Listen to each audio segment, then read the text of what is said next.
Welcome back, everyone. Next up is Elsa Kania. She is an adjunct senior fellow with the Technology and National Security Program at the Center for a New American Security.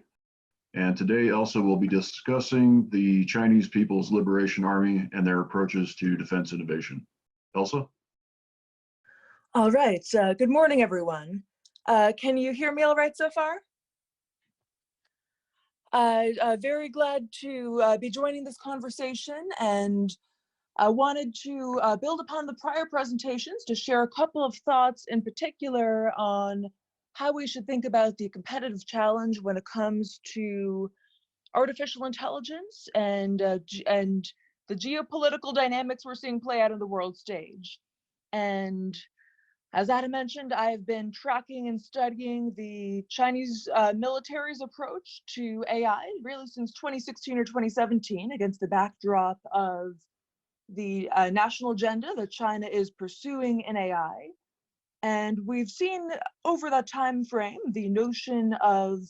intelligentization emerge as a core concept in terms of how Chinese leaders are approaching the future of the Chinese economy, society, and military today. Increasingly, the notion that this is an information revolution underway, playing out across digitalization, networkization, and increasingly this turn to leveraging artificial intelligence for any number of applications, whether that is seeking to stimulate a more dynamic digital economy in order to sustain growth, especially in a moment of crisis when China is struggling with the after effects of the pandemic,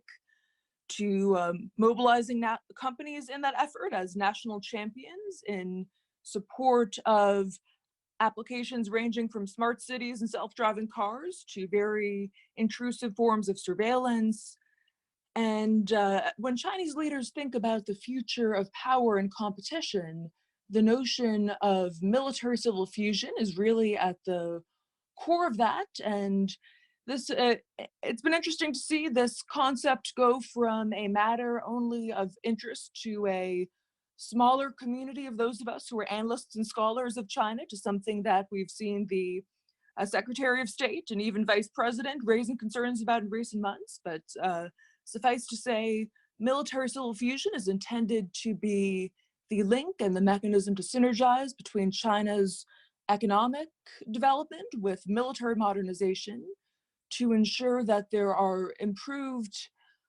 mechanisms available to transfer across the dynamic commercial developments, including by the leading Chinese companies in the space, as well as a growing ecosystem of startups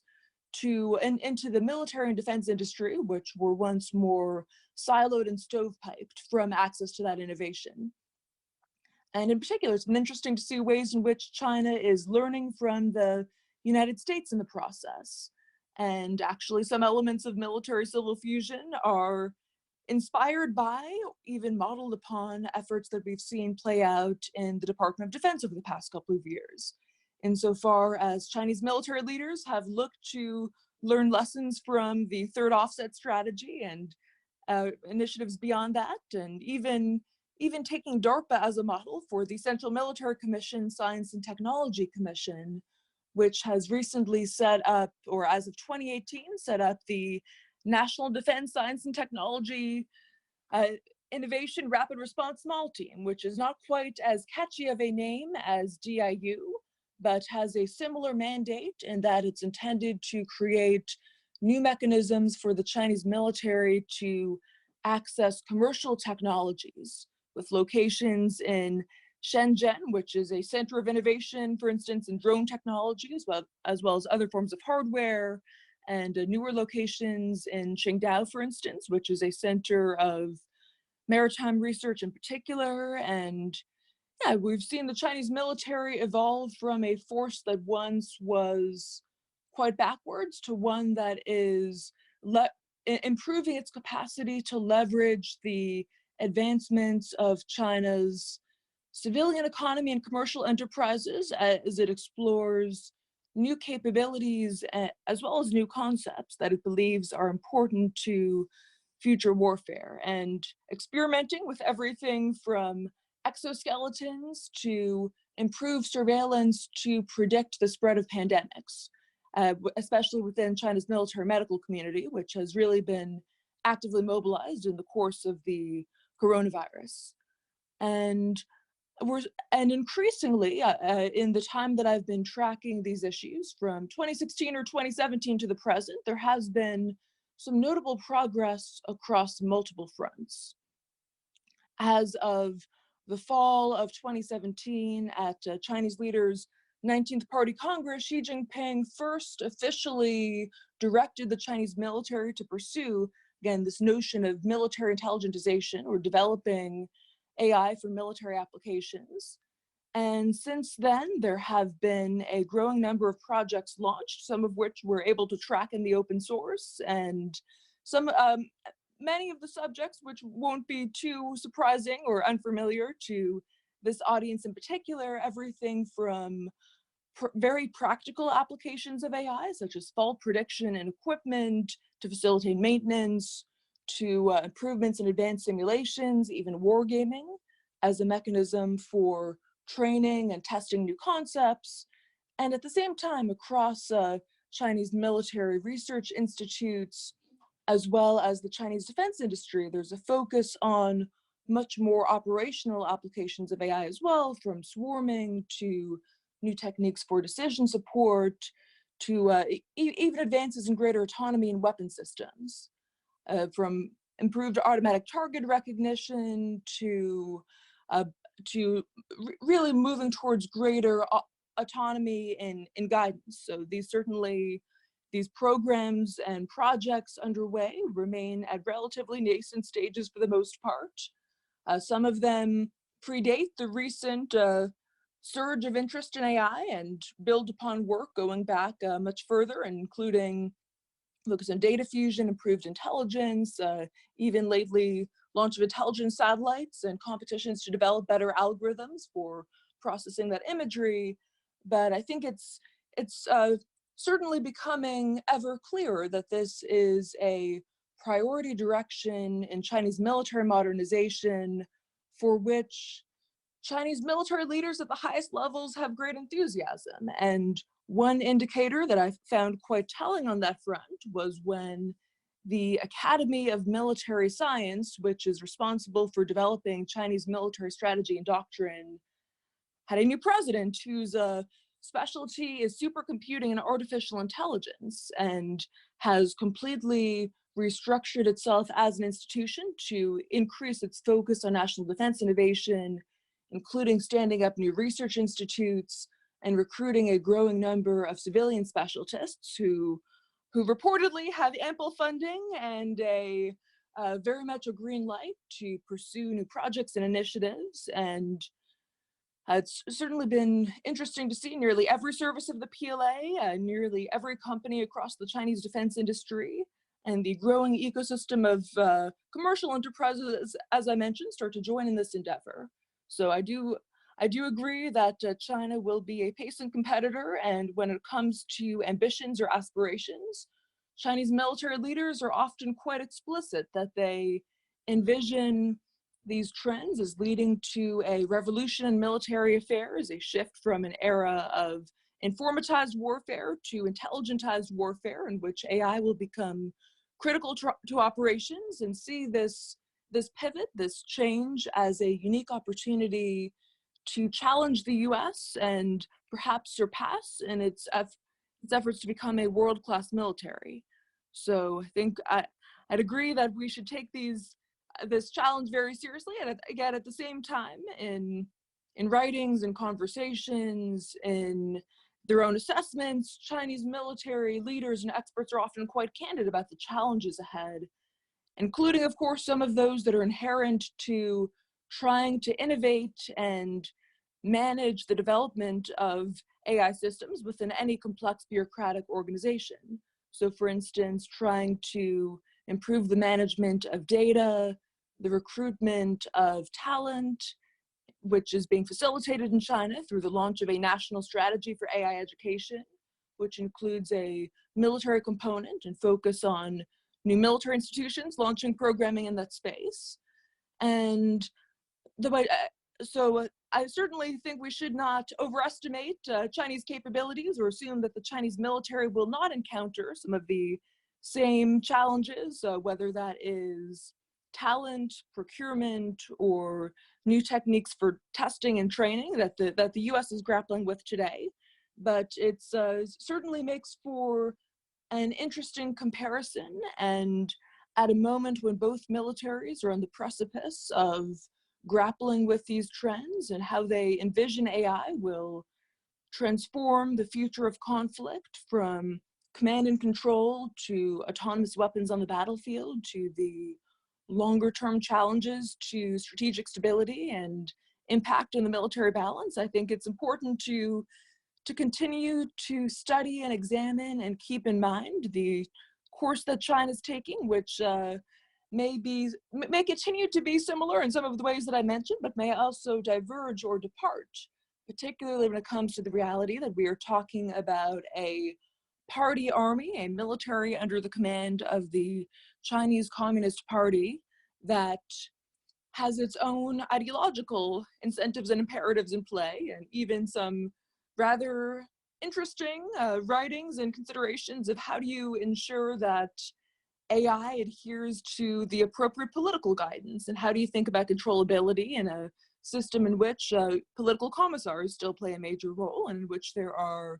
interesting dynamics in party-army relations that could impact the willingness to delegate and approaches to attempting to spur change in a military organization that traditionally has been very resistant to reform, and that has only recently started to see some of the more unique elements of progress that I discussed. So going forward, I will be continuing to track this in my research over the next couple of years, and always welcome input from the deaf community as to what are the questions I should be asking, and trying to make informed comparisons and looking at questions of comparative advantage in the space. And hope this has provided a decent overview of how some of this is taking shape today, and want to make sure I leave some time for questions, and also happy to continue to keep in touch and discuss these issues beyond this conversation, since it honestly, with all that's happening on the ground in China on a day-to-day basis, from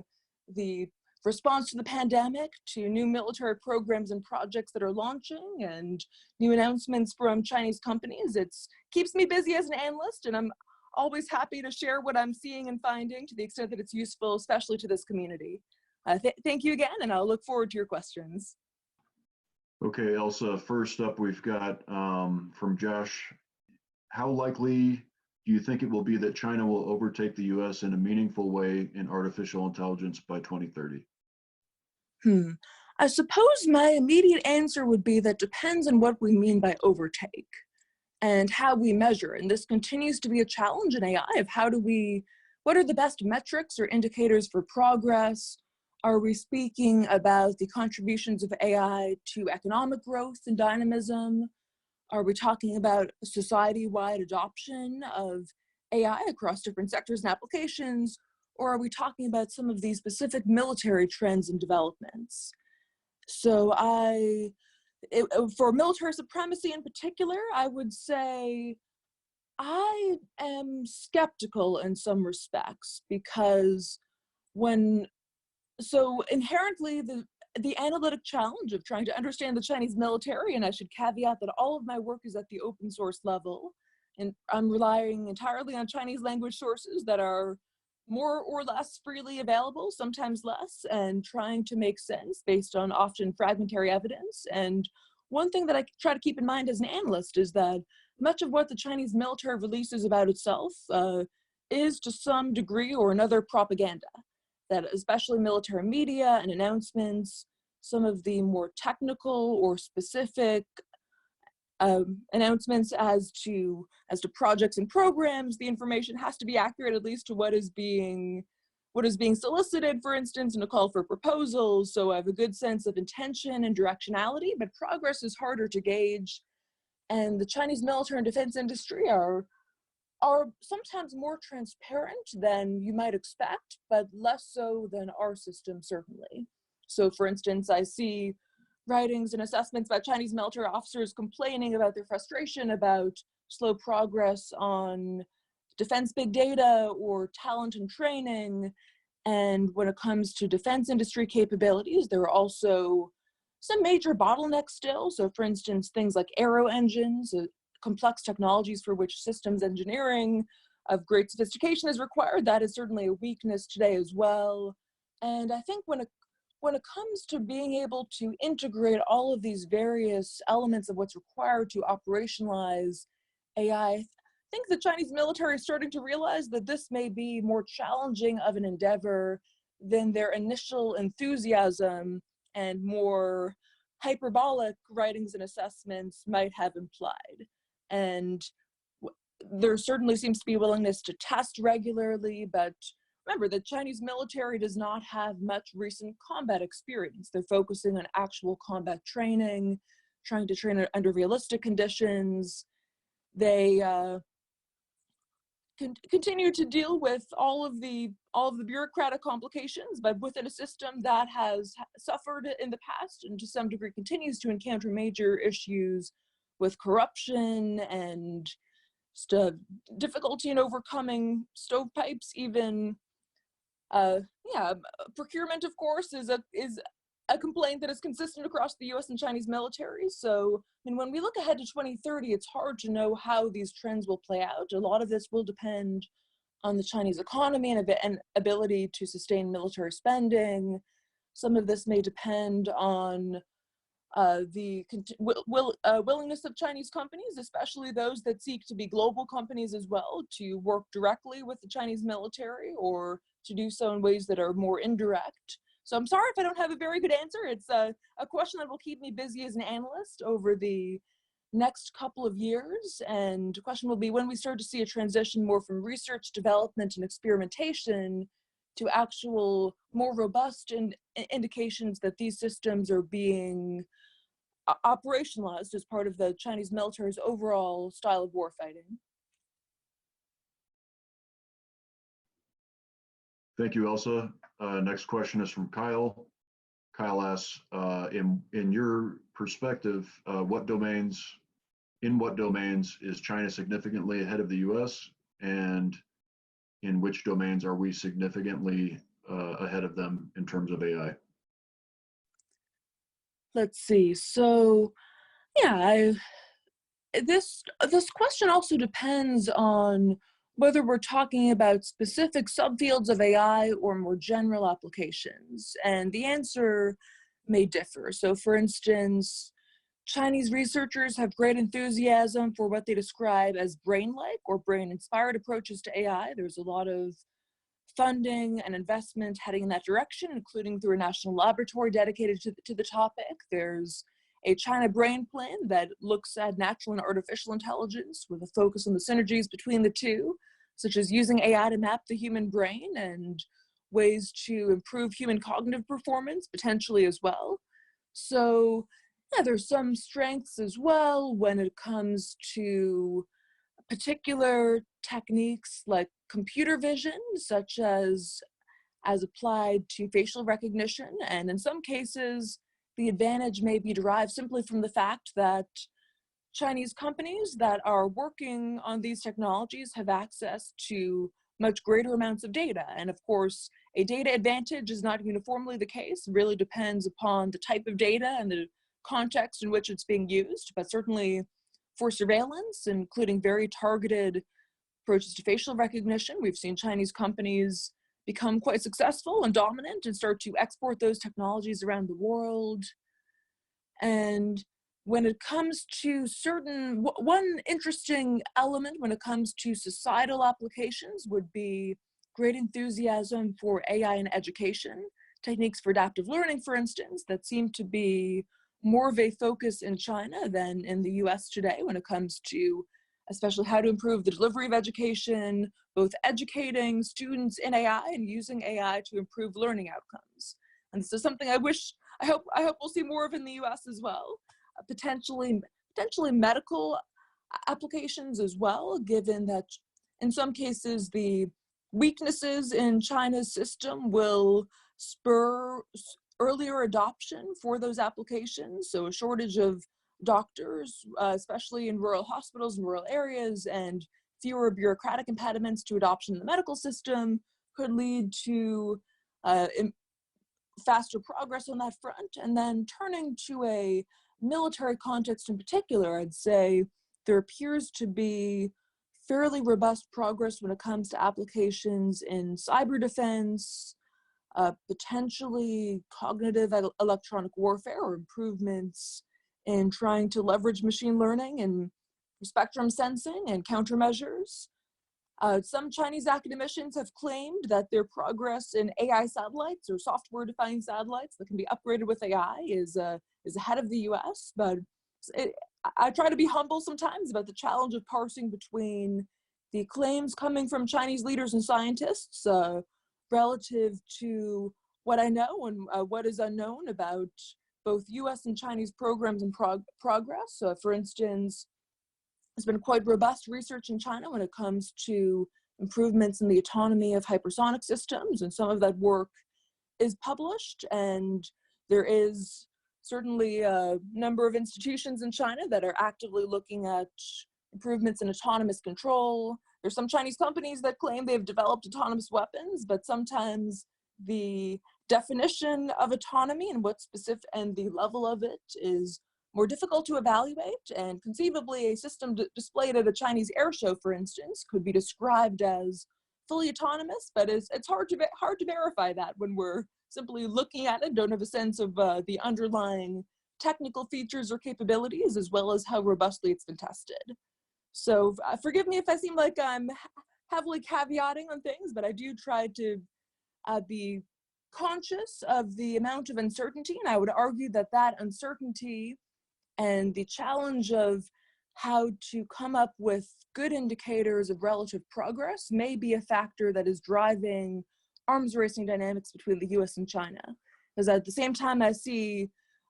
occasionally American assessments that worry China's already ahead of us, which I think is not quite the case, or only the case in very limited contexts. I see Chinese scientists and military officers who are concerned that the US military is leagues ahead of them and that they have to accelerate or intensify their initiatives in order to keep pace out of fear of being left behind. So I'd argue that the difficulty of telling who's leading when we're talking about capabilities that are much more intangible, and a difficulty that arises on both sides of trying to measure progress and evaluate a potential adversary, is a shared problem between the US and China, and one that may fuel competition in the space. Thank you. From Luke, Luke asks, do you think culturally the PLA will hand over levels of autonomy and decision-making to AI? In a sense, they have less trepidation ethically than the US, but they also tend to emphasize more centralized authority. That's been a question that I have been struggling with as an analyst, and that Chinese military scholars and officers seem to be continuing to debate as well over time. And I would say that this will continue to play out as the technology matures and as what is within the realm of the feasible evolves as well. And I would say, generally speaking, when Chinese military scholars or officers discuss these issues, there's a very pragmatic mentality, seemingly, that given these trends, there will be a point in time in which the capability that AI can bring to bear in terms of, for instance, command and control or decision-making under very complex circumstances, or the speed of response required, whether that is cyber operations or air and missile defense, or on a battlefield that is more intelligentized and thus much more rapid moving, point at which the capabilities that AI can bring to bear will outpace those of humans. And at such a moment, then it would be a disadvantage not to give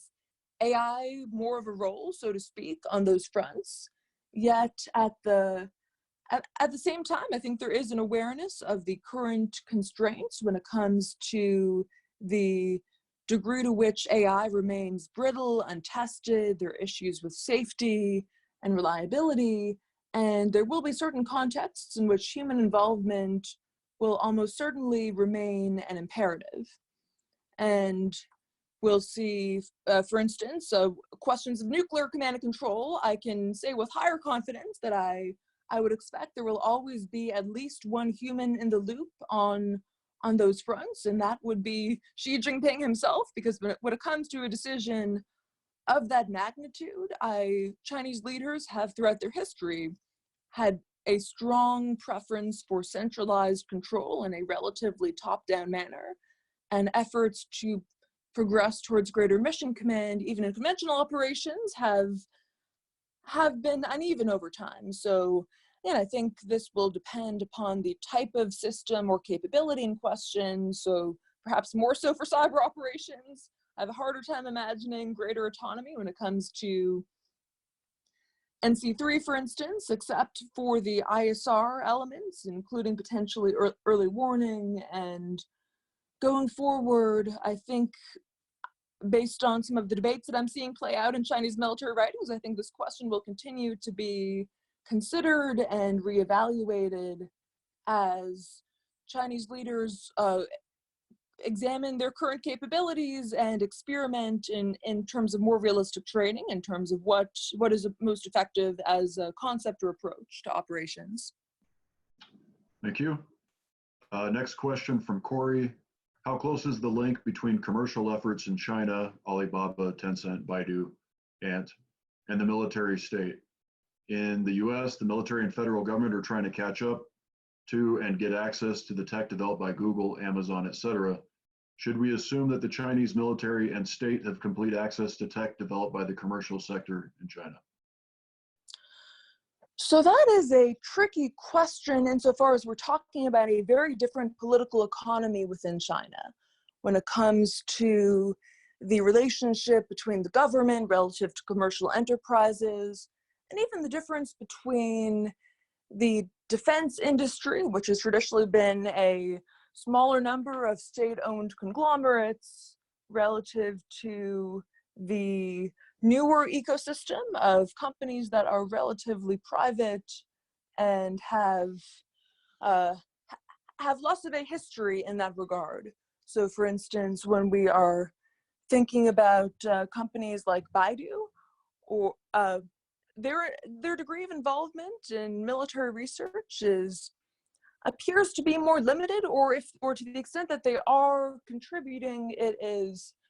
a bit more opaque from what I've seen. So for instance, Baidu established a joint laboratory with an element of the Chinese defense industry to look at intelligent command and control. And no further reports as to what, if anything, that laboratory is up to. So I leave it open for interpretation whether Baidu may have done so and then the initiative did not amount to much, or whether there is much more activity at that kind of joint laboratory than has been disclosed since. Alibaba, for instance, has had executives show up at conferences with the Academy of Military Science, for instance, and talk about big data. The extent to which they're providing their cloud computing capabilities or expertise in data management to the Chinese military is a bit more unclear, at least for the time being. So there are some of China's major and leading technology companies appear to be, from what I've seen, perhaps less engaged than the Microsofts and Amazons are in the United States, or if they are, they have not necessarily discussed it or competed as openly for those kinds of opportunities, which could reflect the reality that for many commercial enterprises in China, working with the military has not been the best option or best opportunity, which is one of the reasons for some of the policy changes that have tried to create new programs and incentives to that end, to encourage companies and to join competitions, to join calls for proposal and whatnot. And seems to be some progress on that front, and some smaller and medium enterprises, including startups that are working on all kinds of drones, for instance, UAVs, USVs, UUVs, programs for wargaming, advanced simulations, capabilities for space, such as software-defined satellites, as I mentioned. So the question of how military-civil fusion as a strategy is translating into actual realities in the Chinese defense innovation ecosystem is a work in progress, but my contrarian perspective would be when Xi Jinping has to place himself personally in charge of an initiative, that is an indicator that it was seen as needing very forceful leadership, and there had been limited progress really prior to 2016, 2017, when some of these initiatives launched more fully into gear. So conceivably, the Chinese government or party state would have the capacity to compel a commercial enterprise to share, so to speak, their technology with the military or surveillance apparatus if they chose to do so, but that is not necessarily sustainable as a routine approach, and there continue to be calls for reforms to laws and regulations to make these kinds of exchanges and two-way transfer of technologies more routine and more feasible. Thank you, Elsa. Everyone, we're going to take a 5-minute break and we'll be right back with Luke Chabro. Thank you again, and hope you're all well and staying healthy.